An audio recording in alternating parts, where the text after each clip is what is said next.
Hi friends, welcome to central banking elective चालीसा। देखिए चालीसा में हम लोग क्या, हनुमान चालीसा में क्या होता है, पूरी हनुमान जी के डिटेल में सब कुछ दिया गया है। वैसे ही यहाँ पर अपनी चालीसा में डिटेल में सेंट्रल बैंकिंग कवर करेंगे। डिटेल में मतलब पूरा पोर्शन कवर करेंगे। देखिए इसके लिए मैंने टॉपिक क्या दिया है, कंप्लीट पोर्शन रिकैप। पूरा पोर्शन रिकैप, सारे जो आपके 18 के 18 चैप्टर्स हैं सब रिकैप करेंगे। Okay, so let's start. देखिए आप लोग पूरे ज्वाइन जो किए हैं अभी एंड तक रहिए। Share it with your friends, सारे फ्रेंड्स के साथ शेयर कर दीजिए। Share it on all your social media platforms. जिसने सेंट्रल बैंकिंग लिया है उसको हर एक को ये जाना चाहिए video, because this will cover your entire portion, entire. ठीक है, चलो let's start. Chapter 1, module A, chapter 1, theory and practice of central banking evolution. देखिए मैं थोड़ा फास्ट लूंगा, ठीक है। Both the theory and practice of central banking have evolved over time, responding to the exigencies of emerging economic situation. जब जैसे जैसे situation आई है वैसे वैसे ये बैंक्स बदली है। ठीक है, अब ये देखिए, ये जो सेंट्रल बैंक्स फॉर्म हो गई थी सारी, आरबीआई बोलो, यूएस की फेडरल रिजर्व बोलो, ये सारी कब फॉर्म हुई थी, वर्ल्ड वॉर 1 के बाद। आगे दिया है देखिए, it must be said that there is no unique central bank model. कोई एक मॉडल नहीं फॉर्म किया जा सकता, although there is an element of core component which is possibly common to most of the central bank. आप एक model सबके लिए नहीं लगा सकते, पर कुछ कॉमन चीजें हैं जो सबके लिए आती है, जनरली आती है। तो अब देखते हैं ग्लोबल एवोल्यूशन। ग्लोबल एवोल्यूशन बनी कैसे, सेंट्रल बैंक क्यों बनी? The primary stimulus for establishing central banks and strengthening the activities in many parts of the world in the 20th century, देखिए 20th में आई है सब, ठीक है, emanated from the exigency of war financing। मैंने क्या कहा, war financing, first world war के बाद बनी है सब। Economic historians have pointed out that war finance was a prime consideration for constitutions of these banks। तो सबसे मेन एम इसका था वॉर फाइनेंसिंग। जब वर्ल्ड वॉर 1 हुआ था उसके बाद में पैसा ही नहीं था लोगों के पास, बैंक कंट्रीज के पास, तो ये वॉर फाइनेंसिंग के लिए ये बैंक्स बनी थी। ठीक है, नेट नेट आगे। Reasons for proliferation of central banks. Proliferation मतलब growth. Evolution of central bank is essentially 20th century phenomena, as there were only about dozen central banks in the world at the time of 19th century। In contrast, at present there are more than 160 central banks, more than 160। आज के दुनिया में 160 के ऊपर central banks है। This is not surprising since the need of central bank obviously emerged as the banking became more and more complex and the financial sector formed and integral part of the economy. अब देखिए पूरा जो lifeline होता है finance दुनिया का या किसी भी देश का, ये तो फाइनेंस पर ही डिपेंडेंट है। जैसे फाइनेंस बढ़ेगा वैसे ही कोई भी कंट्री बढ़ेगी, तो सेम लॉजिक पर ये चल रहा है। इसके लिए ये सेंट्रल बैंक जो है ये बढ़ी है ज़्यादा। आगे, conflicting role and responsibilities. Conflicting role, देखिए अभी कॉन्फ्लिक्टिंग रोल आ रहा है, ये गवर्नमेंट के साथ कॉन्फ्लिक्ट करेगा। The role of central bank as a banker to the government gained renewed relevance and particularly in the times of wars. तो banker to the government ये सबसे पहला रोल आया। The current professional thinking, however, is that the role of central bank was debt manager, in sense it's conflicting with the core objective of central bank। So ये जो date manager है मतलब loan का जो management करना है, ये conflict करेगा। कॉन्फ्लिक्ट करेगा मतलब इसका असल पर्पस कुछ और है और कर कुछ और रही है, नेमली प्राइस स्टेबिलिटी। इसका जो कोर ऑब्जेक्टिव है, किसी भी सेंट्रल बैंक का कोर ऑब्जेक्टिव होता है प्राइस स्टेबिलिटी, इन्फ्लेशन कंट्रोल, ये सबसे पहला पर्पस होना चाहिए। वॉर फाइनेंसिंग बाकी सब चीजें ये सब बाद में, पहला price stability. Many central banks pursue price stability as a major objective of the monetary policy, right. तो सबसे मेन ऑब्जेक्टिव क्या है, आप सब लोग ध्यान दो, सबसे main objective is, type in the comment section, price stability या इन्फ्लेशन कंट्रोल, दोनों में से कोई भी एक। As a debt manager of the government it is observed that the central banks finance government deficit partially. Central bank जो है वो पार्शियली मतलब कुछ पार्ट फाइनेंस करेंगे, पूरा नहीं कर सकते, तो फिर बाकी कहाँ से आएगा? बाकी गवर्नमेंट जो है वो टैक्स से कलेक्ट करेगा। देखिए गवर्नमेंट को पैसा दो साइड से आता है, पहला टैक्सेस से डायरेक्ट इनडायरेक्ट दोनों भी। जीएसटी, इनडायरेक्ट में जीएसटी आता है, डायरेक्ट में अपना इनकम टैक्स आता है, तो ये यहाँ से पैसा आता है। दूसरी बात, ये जो आरबीआई है या फिर सेंट्रल बैंक है, ये भी फाइनेंस करते हैं, बॉन्ड्स इशू करते हैं, लोगों से पैसा लेते, but that is a loan. ठीक है, तो फाइनेंस पार्शियली, इसके लिए पार्शियली बोला है। This process of extending the credit to the government puts pressure on the monetary policy as a central bank. Share extending the credit puts pressure on the monetary policy. Obviously ना, आप loan ले रहे हो, loan ले रहे हो मतलब किसी और का पैसा आप मांग रहे हो और वो पैसे पे आपको ब्याज देना है, तो इसके लिए आपको डेफिनेटली प्रॉब्लम आएगा। ठीक है, next, development of central bank is developed and developing countries. देखिए ये दो जो है ना बहुत इंपॉर्टेंट है। जिस कंट्री की सेंट्रल बैंक अच्छी डेवलप्ड है, बहुत ज़्यादा डेवलप्ड है, तो वो कंट्री हमेशा प्रोग्रेस करेगी। ठीक है, जिस कंट्री की सेंट्रल बैंक का कुछ रोल ही नहीं है, जैसे पाकिस्तान में कुछ ज़्यादा रोल नहीं है अभी, तो उसमें क्या है, वो कंट्री भी वैसे ही रह जाती है। There are marked differences between development of central bank as between the developed and the developing countries, right. दोनों कंट्रीज में बहुत डिफरेंस होता है। The developed countries are characterized by well diversified and strong financial superstructure. Well diversified and strong financial superstructure. उनका central bank बहुत ज़्यादा developed होता है, उसके अलग अलग प्रोडक्ट्स बनाते हैं वो लोग. They are advanced in sense of both financial widening and financial deepening. Widening and deepening, देखिए ये दो वर्ड ध्यान, ये जो वर्ड्स मैं मार्क कर रहा हूँ ना, ये आपको एग्जाम में दिखेंगे, क्योंकि ये क्या, ये बुक से ही लिया है आपका. ठीक है. वाइडनिंग एंड डीपनिंग मतलब कितना डेप्थ में जाते हो, कितने प्रोडक्ट्स आप ज़्यादा से ज़्यादा बनाते हो, और डीप. और वाइडनिंग मतलब क्या, कितने लोगों तक आप ज़्यादा जाते हो. As a monetary transmission process of central banks are smooth and fast. Policies are transmitted quickly. और आजकल तो इंटरनेट के एज में क्या है, फटाफट ट्रांसफर हो जाता है. ठीक है. चलो चैप्टर 2. ठीक है. Functions of central banks. The evolution of central banks underlying rationale and proliferation has been dealt in unit 1. तो हमने पहले चैप्टर में देखा ये तीनों topics, right. Rationale, proliferation. The functions of central bank vary in nature with the stage of economic development of the country where the central bank is situated, nature of the mandate it has been given, and the degree of operational independence it enjoys. ये बहुत important words है.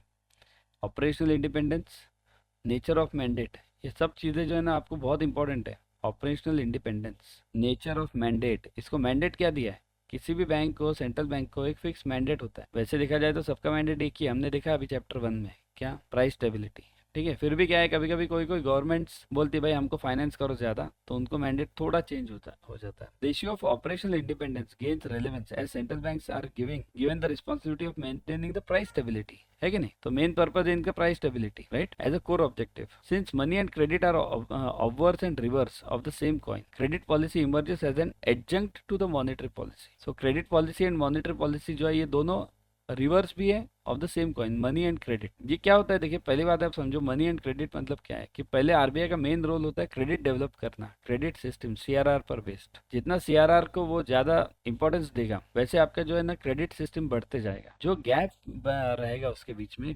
Economy और credit system के बीच में, वो भरा जाएगा cash से. नोट प्रिंटिंग तब आएगा. ठीक है. ऐसे होता है जनरली. आपका जीडीपी जिस रेट से ग्रो कर रहा है, उसी रेट से आपका ये सीआरआर सिस्टम या फिर क्रेडिट सिस्टम ग्रो करना मांगता है. ऑनलाइन मनी सिस्टम ग्रो करना मांगता है, उसमें सब आएगा, फिर रेपो आएगा, सीआरआर आएगा, सब. जहां पर ये कम पड़ रहा है थोड़ा सा, ठीक है, थोड़ा ही कम पड़ना चाहिए, जितना थोड़ा कम पड़ेगा वहां पर जो है ना आरबीआई नोट प्रिंटिंग करेगा. ठीक है. Next, banker to the government. ये अभी पूरे रोल से उसके. बैंकर टू द गवर्नमेंट मतलब कि अभी previously discuss the rationale of underlying genesis of central banks, and it is observe that one of the primary functions of central banks was to finance the government, right.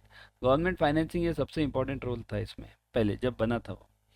This is because, अभी भी है, बना था क्या, अभी भी वही काम है. This is because many countries face problems on financing their budget deficits, right. Deficit मतलब gap, जो negative gap आता है. They felt a need to have support of another agency which could effectively manage the government finances.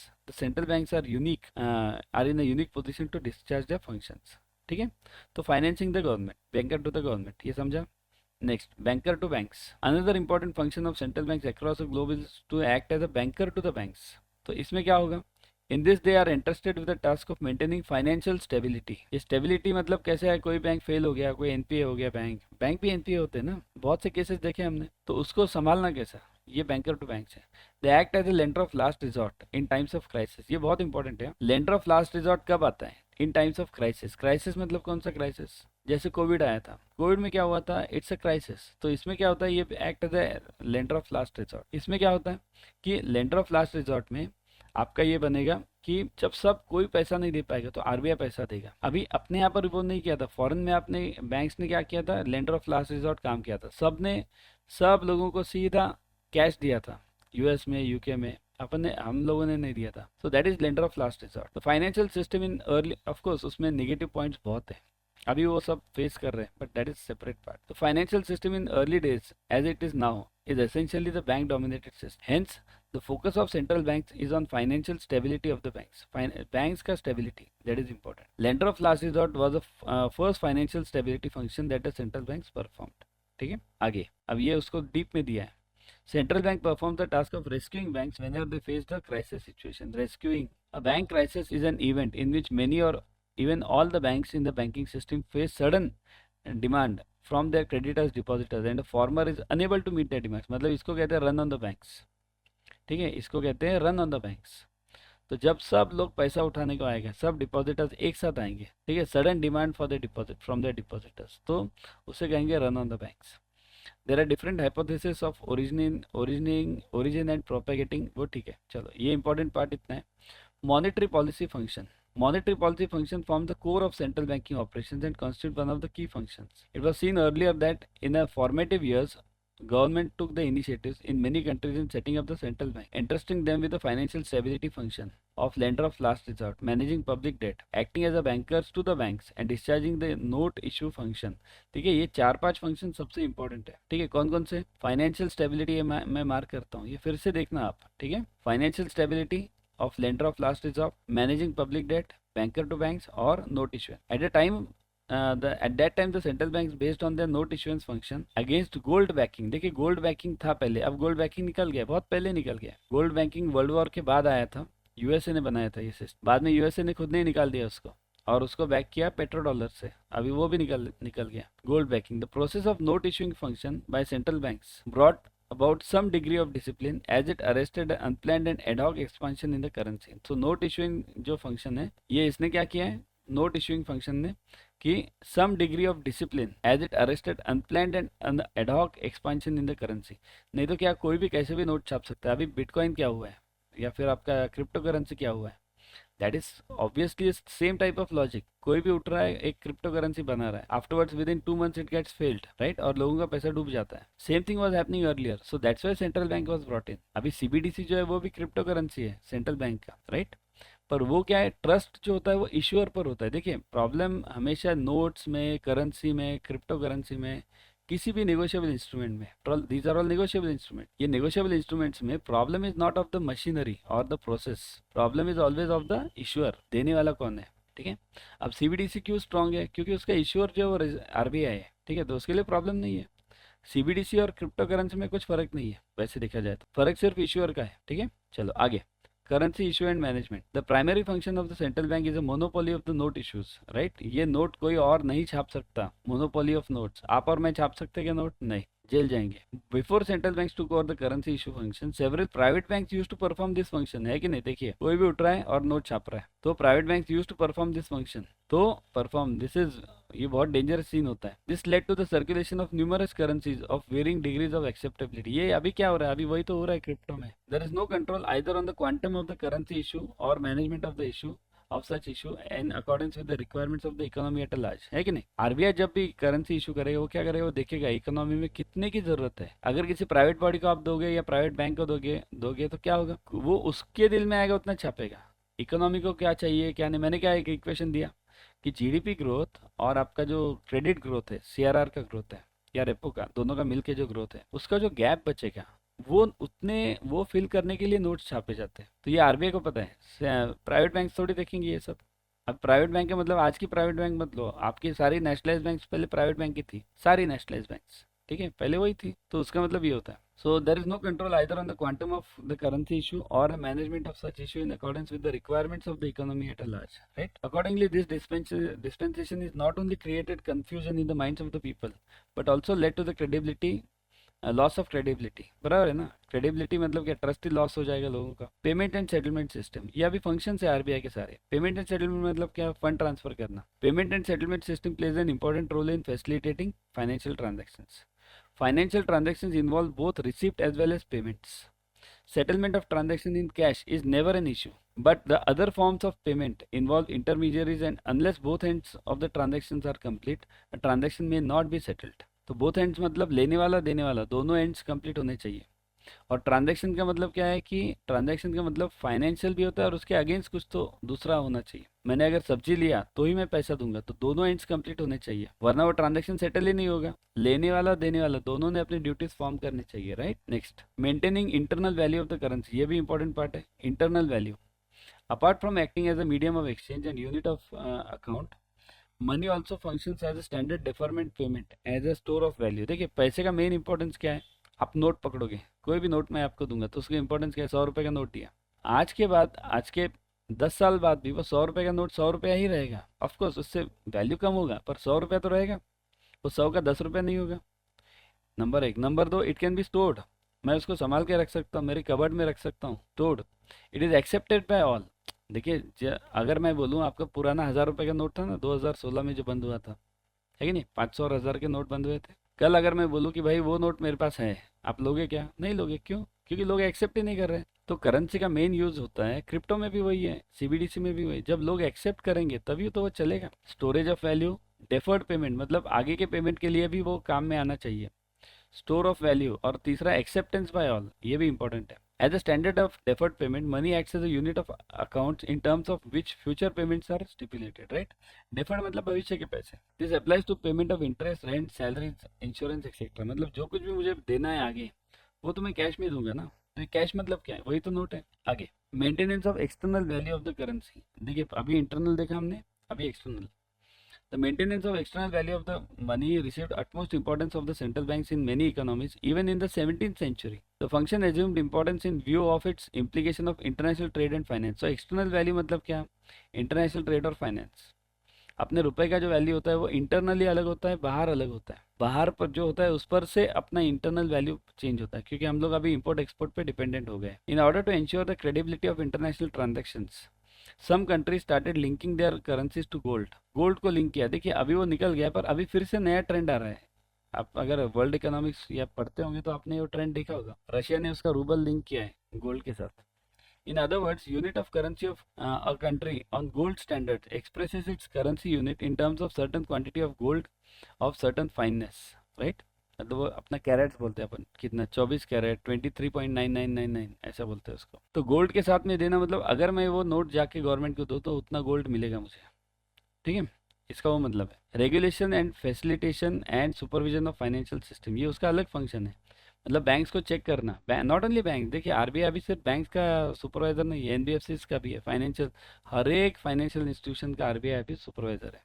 Central bank started taking over as a regulatory and supervisory functions of financial system of the banks and other financial entities play a significant role in providing finance to the developmental purpose, and failure of the banks due to the systemic or other reasons could cause tremendous damage to the economy, right? मतलब एक bank अगर fail होता है बढ़ाना, तो आपको पता है कि कितना डिफिकल्ट होता है ओवरऑल इकोनॉमी में। सब बैंक्स एक दूसरे से लिंक्ड है अभी आजकल, ठीक है। Bank extend credit to various sectors of the economy. Basically finance कहाँ से आता है? अपने रोड बनाना, तो ये फाइनेंस कहाँ से आएगा? रोड डैम सब बनाना, ये बैंक से ही तो आएगा। बैंक मतलब सिर्फ बैंक नहीं, बैंक के अलग अलग रूप है। या अपन जो देखते हो वो सिर्फ एक कमर्शियल बैंक है। नाबार्ड भी एक बैंक है, वो भी फाइनेंस करेगा। सिड भी एक बैंक है। फाइनेंशियल स्टेबिलिटी मतलब prices control. The concept of financial stability can be defined in variety of ways. Mishkin, now ये एक नाम देते हो मिश्किन, ये मिश्किन क्या है? Defines financial stability as prevalence of financial system which will be able to ensure in lasting way without a major disruption an efficient allocation of savings on to investment opportunities। अब ये डेफिनेशन आपको याद करना है भाई, ठीक है।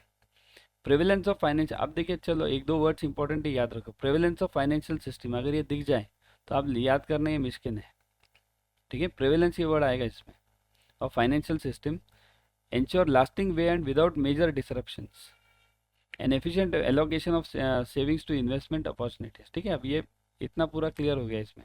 तो आपको बस याद रखना है प्रेवलेंस, लास्टिंग वे, डिसरप्शन, ठीक है, allocating savings to investment opportunities मतलब इन्वेस्टमेंट अपॉर्चुनिटीज, ये तीन चार वर्ड याद रखने। The broad definition is important because of its perception that the individual bank failure or even every large swing in the asset prices does not necessarily mean financial instability. अभी देखिए अभी market भी देखते हैं आप, बहुत गिरता है स्टॉक मार्केट या फिर इकोनॉमी। कभी कभी आते हैं झटके, कोविड में हुआ था, कोविड में कितने झटके हुए थे, पर इसका मतलब इंस्टेबिलिटी हुआ था क्या? नहीं, इंडिया वॉज स्टेबल, ठीक है। लार्ज स्विंग भी आते हैं, कभी कभी झटके पड़ते हैं, पर इट डजेंट मीन कि हम लोग इंस्टेबल हो गए। Promotional functions to support growth and other national objectives. Promotional, देखिए promotion of growth is at the centre of all the economic policies. Growth, GDP growth तो अपना इंपॉर्टेंट है ना, विदाउट जीडीपी आप कैसे जियोगे, है ना। तो अपना ग्रोथ जो है वो इंपॉर्टेंट है। इन अभी देखिए जीडीपी कोई बोलता है, कोई कोई बोलता है GDP is a wrong concept. तो कोई भी हो, जीडीपी हो, जीएनपी हो, या कुछ भी हो, growth, growth is a prime factor. In broad sense of terms promotion of growth could qualify as a developmental function universally performed by central banks। So promotion of growth, देखिए किसी भी central bank के पास दो objective होते हैं, पहला price stability, दूसरा growth. इसको कहते हैं ड्यूअल मैंडेट, ग्रोथ को बढ़ाना, प्राइस को कंट्रोल करना। This function came to be entrusted to the central banks along with the objective of promoting employment। अब एम्प्लॉयमेंट कब बढ़ेगी? जब ग्रोथ बढ़ेगी, है कि नहीं। In the aftermath of great depression. Great depression मतलब ये यूएस का 1929 का है। ये 1929 में डिप्रेशन आया था, सब लोग वहाँ ये हो गए थे, मतलब पूरा डाउन हो गया था इकोनॉमी उस टाइम। तो फॉरगेट इट, आप बस इतना ध्यान में रखो ड्यूअल मैंडेट क्या है। और डिप्रेशन अगर क्वेश्चन आया तो ध्यान में रखना 1929 में आया था, पूरा यूएस डाउन हुआ था। और उसके बाद क्या हुआ था, तो उन्होंने ग्रेट डिप्रेशन से निकलने के लिए सेंट्रल बैंक्स बनी थी पूरी। उस टाइम सेंट्रल बैंक्स थी नहीं ज़्यादा, मतलब थी भी पर ज़्यादा काम नहीं करती थी, ठीक है। Development of financial markets and institutions. तो अभी ये फाइनेंशियल मार्केट्स एंड इंस्टीट्यूशन मतलब बैंक्स को बढ़ाना, नई बैंक्स तैयार करना। फाइनेंशियल मार्केट्स बॉन्ड्स को परचेज सेल करने वाले जो इंस्टीट्यूशन है उनको बढ़ाना। देखिए अगर आरबीआई बॉन्ड्स बेचता है, अगर लेने वाला ही नहीं होगा तो बेचेगा किसको, तो इसके लिए financial markets are necessary. The challenges before central bank in developing countries are enormous. First they are constraint with the prevailing market conditions. Constraint मतलब लिमिटेड, लिमिट आता है उनको। Second, as a leader of financial sector, they have to adapt to the policies to suit the changing structure of the economy and proactively modify the financial structure itself to promote growth। मतलब RBI को क्या करना पड़ता है, देखिए पहली बात, जो प्रेजेंट सिचुएशन है उसके हिसाब से खुद को डालना पड़ता है, चेंज करना पड़ता है, और इसके साथ में उनको ग्रोथ भी देनी है। मतलब सिस्टम को चेंज भी करना है, सिस्टम के अंदर ही रहना है और उसको चेंज भी करना है। ये ड्यूअल मैंडेट जो अपन ने बोला ना, उसके हिसाब से। तो ये दोनों प्रॉब्लम्स आरबीआई को हमेशा आती है। पहला प्रिवेलिंग मार्केट कंडीशंस, ये एक पहला है, ये भूल मत जाना। ये क्या है, एग्जाम में ये क्वेश्चन पूछते हैं, what are the two constants, ठीक है, चैलेंजेस। तो पहला प्रिवेलिंग मार्केट कंडीशन, सेकंड क्या है कि leader of they have to adapt to the policies and also change. देखिए दोनों चीज़ें, अडेप्ट भी और चेंज भी, प्रोएक्टिवली मॉडिफाइड, दोनों। मॉडिफाई मतलब चेंज, ठीक है। तो ये आपको ध्यान में रखना है। Central bank communication policies, communication मतलब लोगों से मिलना, ये जो प्रेस कॉन्फ्रेंसेस लेते हैं या फिर जो अपना एवरी 2 मंथ्स जो अपना पॉलिसी आता है वो, that is communication. Central bank communicates views and policies in form of monetary and credit policy announcements and various reports that they publish, right. Every 2 month जो अपना क्रेडिट एंड मॉनेटरी पॉलिसी आता है वो वही है। The evolution of central bank communications over the years were enshrined in expressions like monetary mistake and constructive ambiguity। अब ये सब निकल गए। These expressions is in a sense represented central bank stands towards policy communication। देखिए ये क्या है, ये दो वर्ड्स ध्यान में रखना, मॉनेटरी मिस्टेक और कंस्ट्रक्टिव एम्बिग्विटी। मतलब क्या, ये बहुत, इसको देखिए एक्चुअली ऑक्सीमोरन बोलते हैं। जिसने इंग्लिश पढ़ा है, अभी बहुत से अपन बहुत कम पढ़ते हैं। मॉनेटरी मिस्टेक, मॉनेटरी मिस्टेक मतलब ये दोनों वर्ड्स का मतलब ये होता है कोई तो चीज छुपा के, ट्रांसपेरेंसी नहीं, ठीक है। पहले आरबीआई की जो पॉलिसीज आती थी, आज भी कॉमन पब्लिक थोड़ी देखता है वो सब। आरबीआई ने रेपो कितना बढ़ाया, उसका क्यों बढ़ाया, क्या इफेक्ट हुआ, किसी को कुछ नहीं समझता, ठीक है। तो इसके लिए इसको मिस्टेक बोलते हैं। मिस्टेक मतलब छुपा के रखना, और ये एम्बिग्विटी, एम्बिग्विटी मतलब भी छुपा के रखना, लोगों को समझना ही नहीं, ठीक है। चलो next, chapter number 3, contemporary issues in central banking. Introduction. देखिए, the rational behind establishment and evolutionary process of central banking discussed earlier bear ample testimony. मतलब ये आगे पहले हमने जो डिस्कस किया उसके बारे में ये है। Some countries have provisions for alternative institution arrangements as in the case they central banks fail to carry out these responsibilities। मतलब क्या, some countries have provisions, अलग दूसरे institutions भी होते हैं। जैसे सिंगापुर में, सिंगापुर में आपका जो नोट इश्यूएंस का जो पार्ट है वो आरबीआई, सेंट्रल बैंक नहीं करता उनका, उनको अलग बॉडी है वहाँ पर। तो ऐसा ही अरेंजमेंट दिया गया है, ठीक है। तो इन वेक ऑफ, मतलब अगर कोई क्राइसिस आ जाए, आपका सेंट्रल बैंक ही फेल हो जाए, ऐसे होता है, जिम्बाब्वे में हुआ था, ठीक है, उनका सेंट्रल बैंक ही फेल हो गया। अब आता है autonomy and independence. Autonomy and independence मतलब इसको कितना फ्रीडम दिया जाए। इंडिपेंडेंस, ऑटोनॉमी मतलब इंटरफेरेंस नहीं, गवर्नमेंट का इंटरफेरेंस नहीं होना चाहिए, ठीक है। In initial years most central banks were established as private institutions and remain independent of the government control. देखिए पहले प्राइवेट इंस्टीट्यूशंस बने थे और बाद में मतलब इंडिपेंडेंट है गवर्नमेंट कंट्रोल से। The situation continued till the outbreak of second world war. Later the functional role of the central banks was widened. तो क्या हुआ, पहले ये प्राइवेट इंस्टीट्यूशंस बने थे सारे, इवन आरबीआई, आरबीआई क्या शेयर होल्डर का बैंक बना था। 1934 एक्ट आया, 35 में आरबीआई आया, तो वो एज अ शेयर होल्डर, उसको 1949 में नेशनलाइज किया गया, 49 में। तब तक वो प्राइवेट बैंक के जैसे ही काम कर रहा था, ठीक है। The relationship between the government and the central banks took a turn particularly in wake of war financing, ठीक है। तो ऑटोनॉमी का मतलब ये होता है कि फ्रीडम देना, इंडिपेंडेंस, ठीक है। Credibility of central bank, credibility, ये क्वेश्चंस आपको आएंगे क्रेडिबिलिटी पर और ऑटोनॉमी पर। Credible track record of central banks in terms of maintaining low inflation और price stability gains gains paramount relevance in managing monetary policy, right. Low inflation and price stability दोनों एक ही मतलब है, ठीक है। इन्फ्लेशन का मतलब कीमतें कम, ठीक है। This in the sense shapes and sets the move for adapting public perception towards the inflation, ठीक है। कॉमन आदमी को क्या करना है कि आप बैंक कैसे मैनेज कर रहे हो, कौन क्या कर रहा है, आपके बॉन्ड्स कितने सेल हो रहे हैं, कॉमन आदमी एक ही सोचता है कीमतें कितनी है, ठीक है। Hence, central bank tends to establish reputation by pursuing price stability and financial stability, ठीक है। और चलो आगे, अकाउंटेबिलिटी। अकाउंटेबिलिटी मतलब उसका पकड़ेंगे कहाँ उसको जाकर, सेंट्रल बैंक को, वो तो प्राइस में ही पकड़ेंगे ना। अगर आपका क्रेडिट, सेंट्रल बैंक का दो दो मैंडेट्स क्या है, ड्यूअल मैंडेट, प्राइस स्टेबिलिटी और ग्रोथ दोनों है ना। दोनों में से कहीं भी कम पड़ गया तो उसको पकड़ लेंगे जाकर। Accountability implies bearing responsibility of monetary policy actions, ठीक है। मॉनेटरी पॉलिसी एक्शंस मतलब क्या, कि भाई आपने रेपो रेट बढ़ा दिया तो उसका इफेक्ट क्या होगा, अगर बढ़ाया और उसका इफेक्ट नेगेटिव हो गया बहुत कंट्री के लिए तो ऑब्वियसली उसको अकाउंटेबल पकड़ा जाएगा। Central bank accountability coupled with autonomy and transparency facilitates price and financial sector stability, है कि नहीं। ये वर्ड्स ध्यान में रखना, ऑटोनॉमी, ट्रांसपेरेंसी और अकाउंटेबिलिटी, ये तीनों वर्ड्स एक साथ जाने चाहिए। ऑटोनॉमी, ट्रांसपेरेंसी एंड अकाउंटेबिलिटी, तीनों वर्ड्स एक साथ होने चाहिए। तीनों के मतलब समझाया मैंने। ऑटोनॉमी का मतलब क्या, ट्रांसपेरेंसी मतलब क्लैरिटी, और अकाउंटेबिलिटी मतलब catch hold.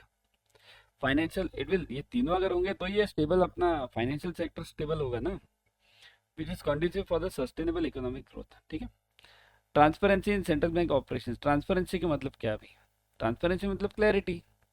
Transparency in case of could be defined as the absence of asymmetric information between monetary policy makers and other agents.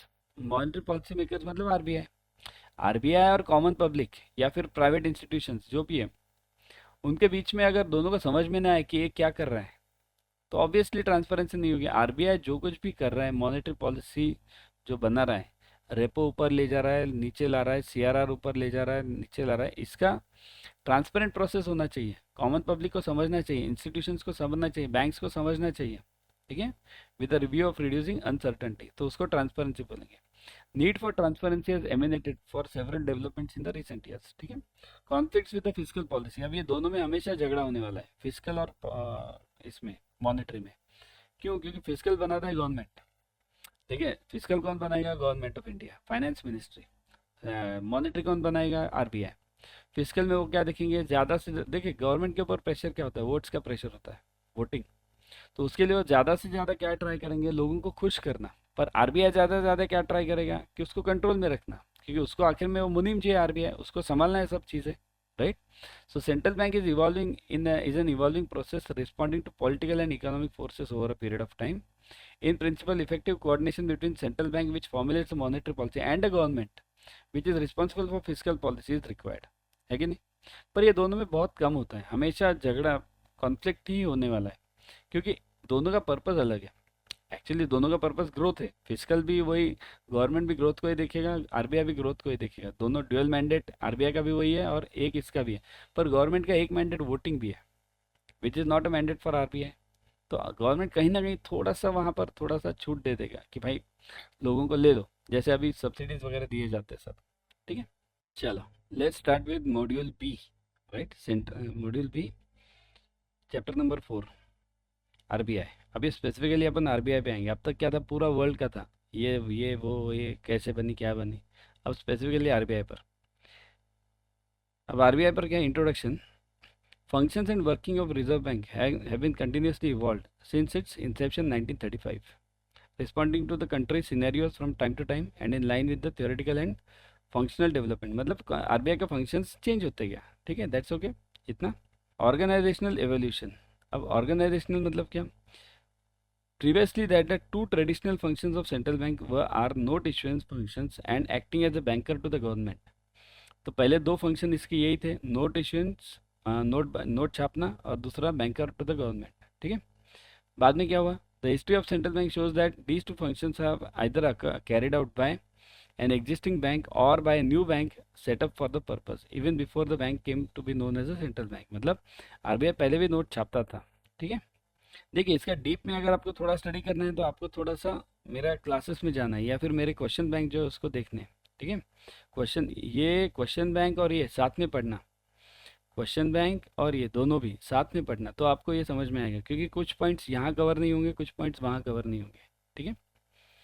Reserve bank of India structure and governance, तो preamble क्या बोलता है RBI का, देखिए इसमें क्या preamble क्या है, the bank is constituted to regulate, ये इंपॉर्टेंट है preamble, regulate the issue of banknotes and keeping of reserves with a view of to securing monetary stability in India and generally to operate the currency and credit system of the country to its advantage। तो preamble का importance है, क्योंकि exam में preamble पर question आता है। क्या क्या है उसमें, issue of note, bank notes, पहला नोट छापना, कीप रिजर्व्स, रिजर्व मतलब फॉरेक्स रिजर्व्स, ठीक है, इन view of securing monetary stability, क्यों रखना है वो रिजर्व्स, खुद के लिए नहीं रखना है, securing monetary stability and generally to operate the currency and credit system of the country। currency and credit system मतलब क्या, ये फिर से credit system आ गया, मतलब रेपो ट्रांजेक्शन जो है ना वो एंड सीआरआर, ये दोनों मिलके बनते हैं एक्चुअली। ठीक है। तो RBI act 1934 specifies that bank is is corporate body with the specific powers and obligations of serving national interest. The bank मतलब कौन सा, आरबीआई। ठीक है। Organizational functions. The organizational changes that occurred in RBI over the years broadly reflect the changes in the functional role of RBI in reference to, मतलब ये change जो हुआ RBI में ये क्यों हुआ, तो changing roles of central banks across the globe, broad directions philosophy of state as enshrined in the Indian constitution, और तीसरा है financial social and equity requirements of the planning process in India. तो ये तीनों की वजह से आरबीआई का रोल चेंज होते गया। पहला क्या है, changing roles of central banks, ठीक है, changing roles of across the globe, पूरी दुनिया के बैंक जैसे बदली वैसे अपने अपने को भी बदलना पड़ा। Broad direction philosophy of the state enshrined in the Indian constitution, मतलब अपना कॉन्स्टिट्यूशन में जो दिया है उसके हिसाब से जैसे जैसे सोसाइटी बढ़ती गई वैसे वैसे अपने को आरबीआई को भी बदलना पड़ा। तो financial social and equity requirements of the planning process मतलब अपने यहाँ जो पहले प्लानिंग कमीशन था उसके हिसाब से जो बदलता था उसके हिसाब से आरबीआई को भी चेंज होना पड़ा। ठीक है। ये इतना इंपॉर्टेंट नहीं है, हाँ ये लाइन इंपॉर्टेंट है। An account of principal features the RBI should be of RBI act should be of interest. The legislative effort should over so many years then that went into making the act was massive and the product of the effort deserves careful study। ठीक है। तो RBI का जो changes हुआ ये कैसे हुआ, उसका डीप स्टडी के बाद हुआ है। Let's start chapter number 5, central bank India specific issues. देखिए मैं जो है ना मेन पॉइंट्स कवर कर रहा हूँ इसमें के, जो इंपॉर्टेंट पॉइंट्स है। डिटेल स्टडी जो है वो अपन अलग से करते हैं, क्लासेस में वगैरह होती है, ये जस्ट एक रिवीजन है, रिकैप है। The enactment of PR act marked an important development in providing the appropriate statutory backing for the Reserve Bank of India for effectively discharging its regulatory and supervisory function। देखिए क्या हुआ है, RBI को जो है special powers दिए गए B R act में भी। ठीक है। तो उसके लिए आरबीआई एक्ट अलग है 1934 वाला, और ये बीआर एक्ट अलग है, इसमें स्पेशल पावर्स दिया गया है सुपरविजन का। Similarly the foreign exchange FEMA made a new beginning in the foreign exchange management. तो इसमें भी फेमा में भी जो है ना आरबीआई को पावर्स दिया गया है। तो बीआर एक्ट, अभी बीआर एक्ट आपने बहुत बार पढ़ा है, तो इसका जो इम्पोर्टेंट पार्ट है सिर्फ जो हमने पढ़ा नहीं है उसके बारे में हम थोड़ा डिस्कस करेंगे। The need for comprehensive banking legislation was felt during the war years was which witnessed substantial expansion in the banking network with an all-round increase in the number of banks, the branches and deposit resources. However, the absence of adequate statutory legislation to regulate the establishment and running of the banks had led to various unsound practices। Banks इतनी open हो गई थी तो उसकी वजह से B R act आया था। बाकी बीआर एक्ट क्या है वो हमने बहुत बार पढ़ा है, अपने जेआईबी में भी पढ़ा है और सी में भी पढ़ा है। ठीक है। मेनली जे में भी पढ़ा है अपने, और सी में बीआरबीएल जो सब्जेक्ट है उसमें अपने पढ़ लिया है वो। फेमा तो अपन ने बीएफएम में बहुत बार पढ़ा है। ठीक है। द रिपोर्ट ऑफ फेमा के ऊपर क्या है, report of high level committee on balance of payment, Rangarajan 1993। अब देखिए बैलेंस ऑफ पेमेंट क्या है, जो भी अपना ट्रेड होता है ना, एक्सपोर्ट इम्पोर्ट दोनों का जो नेट आता है वो बैलेंस ऑफ पेमेंट में आता है, सॉरी बैलेंस ऑफ ट्रेड में आता है। ठीक है, बीओटी। ठीक है। एक्सपोर्ट इम्पोर्ट का जो नेट आएगा वो बैलेंस ऑफ ट्रेड में आएगा। बैलेंस ऑफ पेमेंट में कौन आएगा, बैलेंस ऑफ पेमेंट में जो अदर देन एक्सपोर्ट इम्पोर्ट है, बिजनेस छोड़ के, जैसे आपका एक्सटर्नल कमर्शियल बोरिंग हो गया या एफडीआई हो गया, ये जो बातें, या फिर एनआरआई जो फंड्स भेजते हैं वो हो गया, तो ये सब जो है ना बैलेंस ऑफ पेमेंट में आएगा। तो इसका कमिटी जो है Rangarajan committee 1993 balance of payment के ऊपर है। Give a new focus to the formulation of the policies relating to external sector. External sector मतलब फॉरेन के रिलेटेड। The major recommendations of the committee which provided basic thrust and direction for framing external sector policies are given below. तो major जो reason है वो क्या है? Introduction of ये डायरेक्शन ऑफ फ्रेमिंग, मतलब उसका डायरेक्शन क्या था? Number one, introduction of market determined exchange rate regime with in limits. So market determined मतलब इसको कहते हैं परफेक्ट मार्केट सिस्टम, जिसमें गवर्नमेंट एज सच या आरबीआई एज सच इंटरफियर नहीं करता। डिमांड एंड सप्लाई के हिसाब से एक्सचेंज रेट डिसाइड किए जाते हैं। Liberalisation of current account transactions. Current account मतलब कौन सा? Leading to current account convertibility, मतलब ये कौन सा? ये बैलेंस ऑफ ट्रेड की बात कर रहे हैं लोग। ट्रेड करंट अकाउंट मतलब बैलेंस ऑफ ट्रेड, ठीक है। बैलेंस ऑफ ट्रेड में जो भी ट्रांजेक्शन्स होता है इंपोर्ट या एक्सपोर्ट, इसको लिबरलाइज किया गया है। अभी अपना रुपी जो है ना वो फुल्ली कन्वर्टेबल है बैलेंस ऑफ ट्रेड में, बैलेंस ऑफ पेमेंट में फुल्ली कन्वर्टेबल नहीं है, और वो कभी होगा भी नहीं, क्योंकि balance of payment is very risky element. Trade जो है वो नॉर्मल होता है, आपने कुछ बेचा बाहर, वहाँ से पैसा आया, या फिर आपने कुछ खरीदा, यहाँ से पैसा गया, ये इजी होता है बैलेंस ऑफ ट्रेड, ठीक है। compositional shift in capital flows away from the debt to non-debt creating flows, ठीक है। compositional shift of capital flows away from debt to non-debt। debt to non-debt, debt मतलब क्या? Loan वाला। अगर मैं ECB लूँ बाहर से, एक्सटर्नल कमर्शियल बोरोइंग, तो वो डेट हो गया, लोन हो गया, मुझे वो वापस करना पड़ेगा। नॉन डेट मतलब क्या? अगर मैंने बैलेंस ऑफ ट्रेड की तरफ शिफ्ट किया, मतलब मैंने कुछ एक्सपोर्ट किया, तो उसका पैसा आएगा, वो मुझे वापस नहीं करना है। तो इंडिया, किसी भी कंट्री का फोकस जो है वो डेट टू नॉन डेट होना चाहिए, है कि नहीं।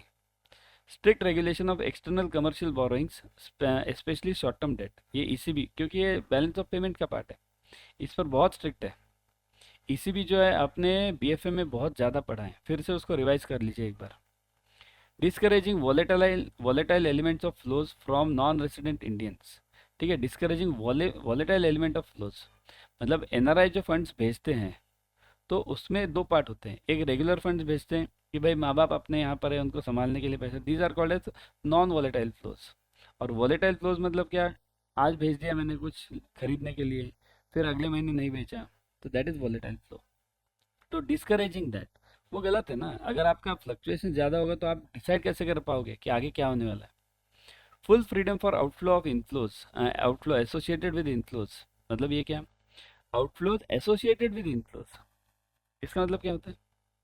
फुल फ्रीडम दिया, देखिए इसमें आउटफ्लोज एसोसिएटेड विद इनफ्लो, इसका मतलब क्या होता है कि सपोज किसने अपने यहाँ कंट्री में कुछ इन्वेस्ट किया, शेयर्स में इन्वेस्ट किया, किसी बाहर वाले ने, सपोज कोई अभी रिलायंस के शेयर में इन्वेस्ट किया, एसबीआई में इन्वेस्ट किया, if anyone has invested in that case what happens? Reliance, SBI, these will give the dividends, shares के वो डिविडेंड जाना चाहिए उसको, जिसने इन्वेस्ट किया उसको पैसा मिलना ही चाहिए डिविडेंड, तो इसको फुल फ्रीडम दिया है। ये अभी बहुत ईजी हो गया। Any one foreign investor who invest in any of the shares और द बॉन्ड्स, तो उसके जो डिविडेंड्स या तो फिर जो कूपन आता है वो फ्रीली ट्रांसफ़र किया जाता है उसको। Gradual liberalisation of other outflows. Dissociation मतलब disassociation of the government in the intermediation of flow of external assistance, मतलब गवर्नमेंट का इंटरफियरेंस बाहर का जो पैसा आता है उसमें कम करना। ये देखिए, कम करने का मतलब ये नहीं ध्यान ही नहीं देगा गवर्नमेंट, ऐसा नहीं है। उसका जो इंटरफियरेंस है वो उसको अपन ये बोलते हैं क्या? रेड टेपिज्म, वो ख़त्म करना, ठीक है। बैंकिंग ओम्बुड्समैन स्कीम, ये भी हमने पढ़ा है बहुत बार, तो इसके जो इंपॉर्टेंट पॉइंट्स है वही, जो नहीं पढ़े वो डिस्कस करेंगे बस, ठीक है। तो ombudsman is generally an authority appointed to receive and investigate on public grievances against the government or any other authority or institution or organization, redress such grievances as non-adversarial adjudicator or an alternative to adversary system of resolution of disputes। मतलब इसमें बहुत comprehensive definition है इसका ombudsman का, ठीक है। Public grievances, पहली बात, कौन कौन सी कंप्लेंट लेता है? Public grievances against the government और एनी अदर अथॉरिटी, देखिए गवर्नमेंट भी है इसमें, और एनी अदर अथॉरिटी और इंस्टीट्यूशन। अभी आप बोलोगे यार ये ओम्बुड्समैन कहाँ लेता है गवर्नमेंट के complaints, but it's not that, ombudsman सब जगह है। अभी जो इंटीग्रेटेड ओम्बुड्समैन स्कीम है 2006 की, अभी ये नई हो गई, ये अमेंड की है ये अभी, ठीक है। तो अभी जो है वो इंटीग्रेटेड ओम्बुड्समैन स्कीम है, ठीक है। इसमें तीनों आते हैं, वो आपके बैंकिंग भी आता है, फिर वो एनबीएफसी भी आता है 2018 वाला, और डिजिटल भी आता है 2019 वाला, ठीक है। तीनों को कंबाइन किया ओम्बुड्समैन को, और अभी एक इंटीग्रेटेड ओम्बुड्समैन स्कीम है, पर ये बैंकिंग के लिए है। अब ये ओम्बुड्समैन का मतलब ये जो दिया है ये जनरल दिया है, बैंक के रिलेटेड आएगा तो उसमें गवर्नमेंट वगैरह नहीं आएगा, ठीक है, इसमें सिर्फ बैंक, एनबीएफसीज और ये डिजिटल आएगा। The position is that of an independent and non partisan officer who deals with specific complaints from the public against administrative injustice and maladministration. तो ये तो कॉमन है, ये अपने बैंक में भी कॉमन है। बैंक का भी मैल प्रैक्टिसेस या तो फिर आपका सर्विसेज का जो डेफिशिएंसी है उसमें ओम्बुड्समैन ध्यान देगा। अब ओम्बुड्समैन के केसेस क्या है, वो अनलिमिटेड ले सकता है, उसके ऊपर 20 लाख का वो जुर्माना लगा सकता है, प्लस 1 लाख ऊपर का वो हैरेसमेंट के लिए, ठीक है, ये होता है। ये हमने पहले पढ़ा है सब। ओम्बुड्समैन जो है ना ये पहले आपका 2-3 बार हुआ है, तो we won't go into those because otherwise this video will become huge. Financial sector reforms during 1980s, the financial markets were highly segmented and controlled. Also, the interest rates in the government, securities market, and credit market were tightly regulated. The banking sector remained dominated by public sector banks with significant quantum of NPS. Credit was extended to the government by mandating the maintenance of minimum SLR, whereby commercial banks were required to invest substantial portion of their liabilities in government securities at the below market interest rates. ये जो है ना, ये देखिए ये क्या है, SLR क्या है बेसिकली, एसएलआर का परसेंटेज कितना है अभी अपना, चलो बताओ, कौन बताएगा, comment section. SLR percentage present SLR percentage कितना है, टीआरआर तो 4.5 है अभी, तो एसएलआर कितना है, इट इज 18, ठीक है, 18% है। तो एसएलआर क्या है एक्चुअली, एसएलआर तो कंपलसरी बैंक्स को रखना पड़ता है फंड्स। ये क्या है, ये है क्या, एसएलआर में क्या करते हैं हम लोग, गवर्नमेंट सिक्योरिटीज परचेस करते हैं। मतलब क्या करते हैं, गवर्नमेंट बॉन्ड्स इशू करता है, हम लोग उसको पैसा देते हैं। मतलब क्या करते हैं, हम लोग गवर्नमेंट को लोन दे रहे हैं। ये देखिए इसके लिए यहाँ पर मेंटेन्ड है, credit was extended to the government. हर एक बैंक गवर्नमेंट को लोन देता है एसएलआर के थ्रू, बिकॉज वो बॉन्ड्स कंपलसरी है एसएलआर में, गवर्नमेंट के bonds.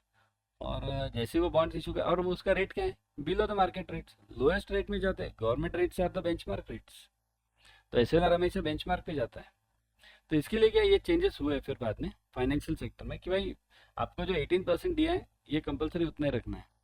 Other financial regulators and division of functions. A financial system covers distinct segments specializing in different areas of operation, namely banking sector, the insurance sector, capital markets. मतलब financial sector में तो अलग अलग चीज़ें आएंगी, ये अभी आपको पता है।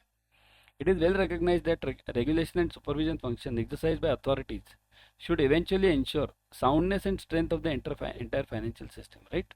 तो बेसिकली वो पर्पस होना चाहिए अपना रेगुलेटर का। इंस्टीट्यूशन सेटअप बाय आरबीआई, अब ये सेटअप जो किए हैं ना ये अलग अलग है इंस्टीट्यूशंस, इसका डिटेल में मैंने अलग से लिया है। तो one of the primary task of central banks in developing countries is to build well differentiated institutional credit structure.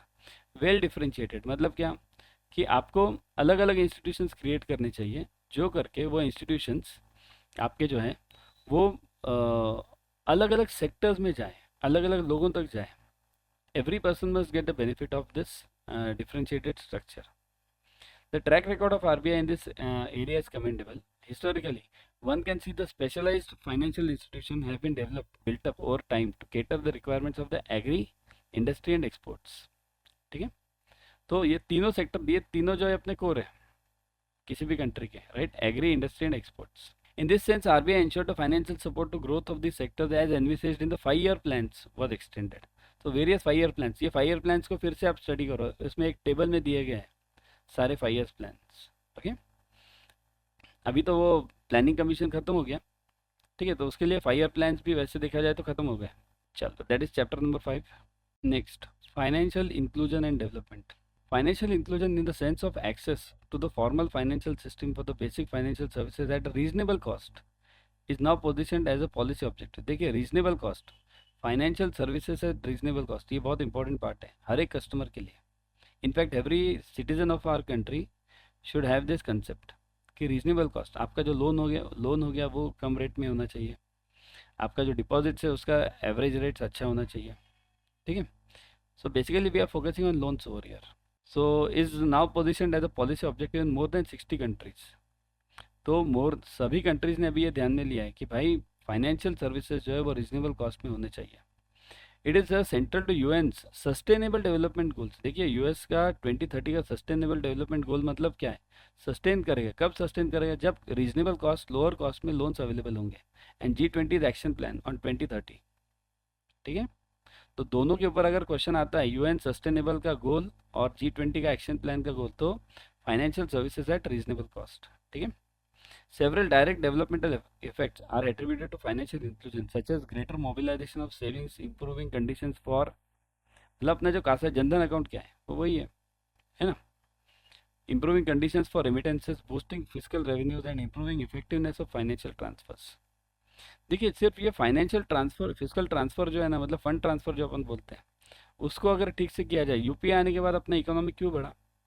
क्योंकि that money, even the 5 rupees which you give to any chai वाला, और 10 रुपीज ना, अब तो चाय 10 की हो गई है, 10 rupees which you give to any chai wala, that money is basically transferred through the bank to bank. तो that comes in the economy. Earlier what used to happen कि आप लोग पैसा देते थे उसको कैश में, इकोनॉमी में आता ही नहीं था वो पैसा। तो इसके लिए जस्ट फंड ट्रांसफर जो चेंज किया ना, इसकी वजह से इकोनॉमी बहुत ऊपर गई। और ये 4 एलिमेंट्स बहुत इंपॉर्टेंट है। मोबिलाइजेशन ऑफ सेविंग्स, लोगों का पैसा ज़्यादा से ज़्यादा बढ़े, लोग डिपॉजिट करें बैंक में, तो ही डिपॉजिट ज़्यादा होंगे तो ही लोन बढ़ पाएगा ना। Improving conditions of remittances, fast होना चाहिए। बूस्टिंग फिजिकल रेवेन्यूज, मतलब बैंक का जो सोर्स ऑफ इनकम है वो बढ़ना चाहिए। Improving the effectiveness of physical transfers, ठीक है। इम्पेडिमेंट्स मतलब प्रॉब्लम्स। अब प्रॉब्लम्स क्या क्या है? रिमोट एरियाज, द एक्सक्लूडेड में live in remote areas and में बिलोंग टू कम्युनिटीज और segments of the society that undertake economic activity informally. Informally मतलब मैंने क्या कहा कि आप अगर कैश में डील करते हो तो वो इनफॉर्मली हो गया वैसे देखा जाए तो, या फिर आप कुछ बार्टर सिस्टम यूज़ करते हो। बहुत से फॉरेस्ट एरियाज में अभी भी बार्टर यूज़ किया जाता है। They do not maintain records and have signed contracts और have signed contracts and documentation, तो रिकॉर्ड ही नहीं होता है और उसका कॉन्ट्रैक्ट वगैरह कुछ नहीं होता। तो this is basically an impediment, ये लिमिटेशन है अपने लिए। Role of policy interventions, mandates and subventions, तो पॉलिसी आरबीआई क्या कर रहा है इसमें, ये सब जो प्रॉब्लम्स है उसके में। The important decision could be to mandate banks allocate certain fraction of their loans to the priority sector, मतलब प्रायोरिटी सेक्टर को अपना अभी लिमिटेशन है वैसे 40% वाला। And that to open 25% of the branches in the unbanked areas, ये भी important है। जहाँ कोई बैंक जाता ही नहीं वहाँ पर आपने ब्रांचेस खोलने चाहिए। इसके लिए हमने आजकल क्या किया, बीसी अपॉइंट किया। There are also inter subventions that may be made available to for loans to specific sector. Subvention मतलब lower interest rate. Further more banks have been urged to open bank accounts for all under Pradhan Mantri Jan Dhan Yojana, while today they are being exhorted to make loans to small businesses under मुद्रा scheme. तो loan जो है वो मुद्रा scheme के अंदर दिए जा रहे हैं और पीएम प्रधानमंत्री जनधन के अंदर हम लोग अकाउंट्स ओपन कर रहे हैं। तो दोनों जो पार्ट है, डिपॉजिट एंड लोन्स, दोनों पर आरबीआई ने क्लियर फोकस किया है अभी। On building appropriate institutional and financial structure based on digital technology. अब ये डिजिटल टेक्नोलॉजी देखिए आजकल तो पूरा डिजिटल ही हो गया almost, right. The money lender is particularly effective because he knows the neighbourhood and its people and can make good assessment of who is credit worthy. तो मनी लेंडर जो concept था अपने यहाँ पर अभी भी है, तो वो क्यों चलता है? क्योंकि वो लोगों को जानता है आसपास वाले। But large national bank with the local branch suffers from two infirmities, मतलब लोगों को प्रॉब्लम्स क्या है? नेशनलाइज बैंक अगर एक जगह मनी लेंडर काम कर रहा है एक गाँव में और सेम जगह पर ब्रांच खुलता है तो ब्रांच को प्रॉब्लम आता है। क्यों? क्योंकि branch manager has typically been recruited through all India exam, is from different state, वो अलग जगह से आया, ट्रांसफर होकर आया है, right. So branch manager who typically is not intimately familiar with the local people, तो ये प्रॉब्लम सबसे बड़ा है। While good managers do indeed learn about a community, some do not. तो it depends on person to person, है कि नहीं। तो ये प्रॉब्लम जो है ना, ये हमेशा फेस किया जाता है। और दूसरा, बैंक में डॉक्यूमेंटेशन बहुत होता है। This is first. सेकंड में क्या होता है कि डॉक्यूमेंटेशन, मनी लेंडर के पास किस बात का डॉक्यूमेंटेशन, वो तो अपने फायदे के हिसाब से डॉक्यूमेंटेशन बनाता है। बैंक का जो डॉक्यूमेंटेशन होगा वो दोनों के लिए होना चाहिए। Focus on payment and settlement system versus focus on extension of credit. अब इसमें फ़र्क देखिए, पेमेंट एंड सेटलमेंट अलग पार्ट है और क्रेडिट अलग पार्ट है। लोन्स, ठीक है, we have been trying to for decades to expand the credit. Loans बढ़ाने को ट्राई कर रही थी बैंक्स, पर अभी देखिए पिछले कुछ सालों में आप देखोगे तो लोन्स बहुत बढ़े। क्यों बढ़े? Because of digital infrastructure. पहले आप लोग पहुंच नहीं पाते थे, हम लोग एज अ बैंक। अब क्या है कि due to digital systems things have become very easy.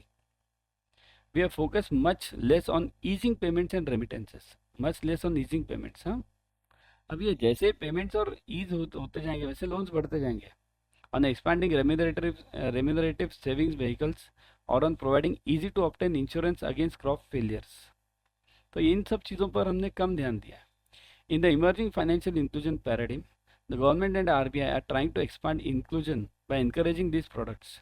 तो जब आप ये तीनों चारों चीज़ों पे ध्यान देंगे, देखिए इट्स अ साइकिल। अगर आप रेमिटेंस, पेमेंट्स, इंश्योरेंस या रेम्यूनरेटिव सेविंग व्हीकल्स, ये जो इस पर जब आप ध्यान दोगे तो अपने आप लोन बढ़ेंगे, अपने आप। आपको ज़्यादा एफर्ट नहीं लेना पड़ेगा।